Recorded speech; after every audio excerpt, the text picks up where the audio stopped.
রক্তে ছিল দেশপ্রেম, বৃদ্ধা হলেও দুর্বার মনোবল। ব্রিটিশ পুলিশের গুলিতে সত্তর নারী মাতঙ্গিনী মাটিতে লুটিয়ে পড়লেন। হাতে তখনও জাতীয় পতাকা ধরে আছেন। জীবন দিয়ে দেশপ্রেমের এক অনন্য নজির গড়েছিলেন। বয়স মাতঙ্গিনী হাজরাকে দমাতে পারেনি। ভারতের স্বাধীনতা আন্দোলনে উজ্জ্বল এক নক্ষত্র, দেশের জন্য আত্মবলিদান দিলেন। সেদিন ছিল আজকের মতো এক 29শে সেপ্টেম্বর 1942।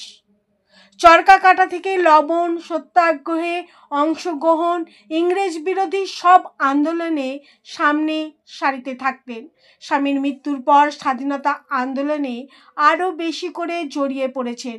সেদিন বাড়ির জানালার ফাঁক দিয়ে মাতঙ্গিনী দেখলেন শোভাযাত্রায় কিছু যুবতী এবং কিশোরী শঙ্খধ্বনি দিয়ে স্বাধীনতা দিবসকে আহ্বান জানাচ্ছেন।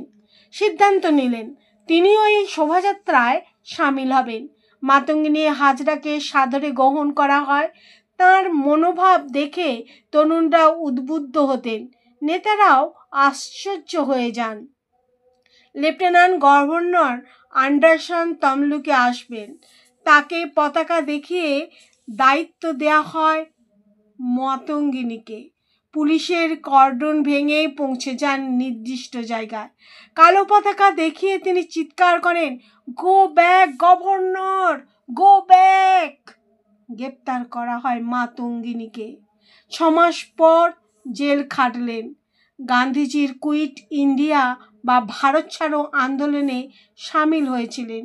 তার নেতৃত্বেই থানা ঘেরাওয়ের কাজ চলল সেই সময়।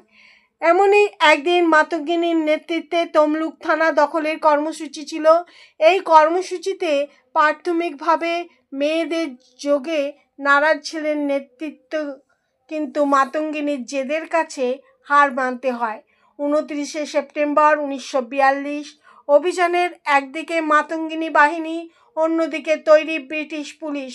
প্রবল গুলি বর্ষণে মাটিতে লুটিয়ে পড়েন সত্য মাতঙ্গিনী, কিন্তু হাত থেকে জাতীয় পতাকা ছাড়েননি।